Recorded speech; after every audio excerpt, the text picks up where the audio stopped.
Today we are going trout fishing on Lake Taupo, which is a world-class fishing lake.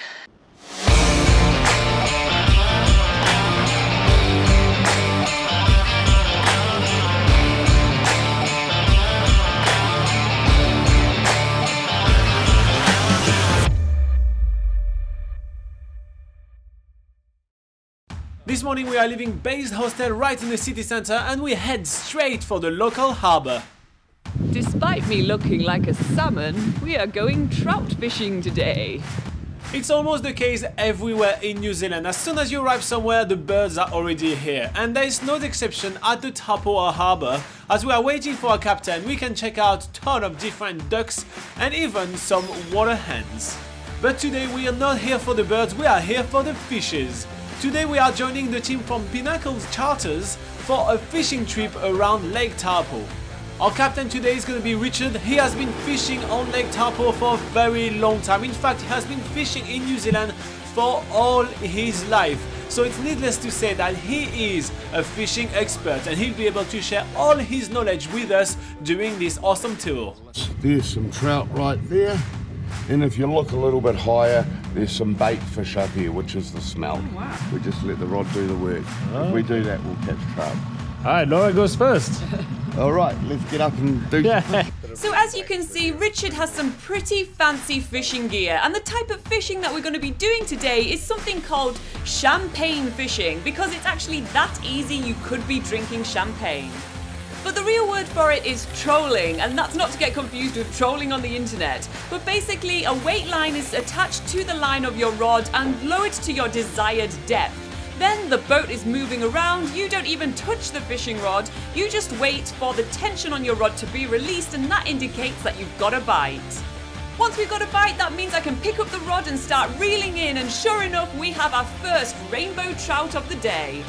However, there are a few fishing regulations on Lake Taupo to keep the fish population at a sustainable level, and this one was a little bit too small for us to keep, so we let it go. Catch and release is a really popular way of fishing in New Zealand. It's all about the sport here. Oh, that's what Richard is telling us at least. But I can understand why, because oh my god, fish are biting every second. As soon as I put the rod in the water, I already get something. This one didn't really put much of a fight, so I successfully reeled it in really quickly, but again, it's a pretty small one, so we release it. The rods are back into the water, and in only a few seconds, Laura already gets something else.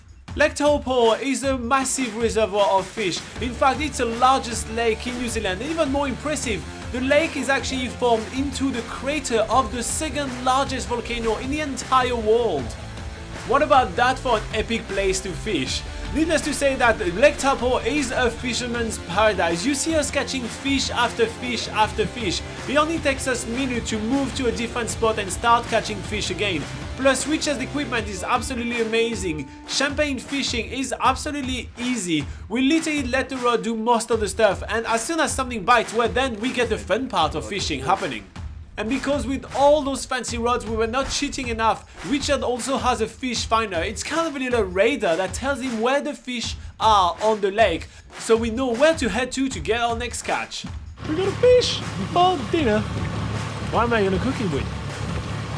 That last fish that we caught is a big one, and Richard insists that that would be an amazing trout to eat if we take it back to our hostel and cook it up this evening. So we do exactly that, and we are getting back onto the rods to see if we can catch ourselves another treat for tonight.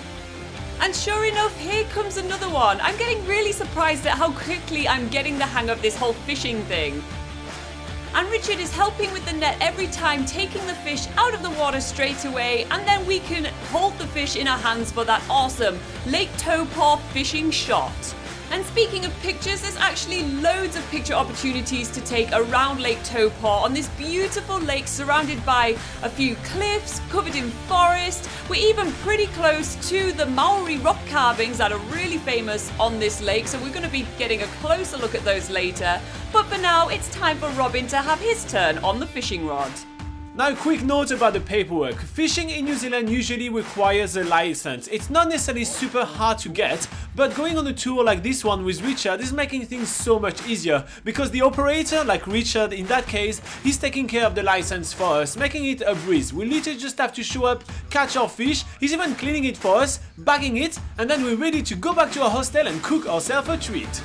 And speaking of going back to our hostel, we are already starting to make our way back. We had an awesome time with Richard on Lake Taupo, which again is an amazing place to be. Look at this amazing carving that we stopped by on our way back. This tour really feels like going on a trip with a mate, going fishing with your best friend. Richard is a no-frill kind of guy, so we're having a really authentic Kiwi afternoon because yes, fishing is such an iconic Kiwi pastime. And as we are leaving the boat, the debate starts raging who is going to be cooking the catch. So we're going home with dinner for tonight. Robin's going to be cutting off the head and the tail. You're cooking. I challenge anyone to actually do a good job filleting a fish with a blunt hostel knife. This was probably the biggest challenge of our day, but to be fair, the fish tastes absolutely amazing. Despite the fact that I look like a salmon today, we are going trout fishing. Oh. Stop ruining my lines.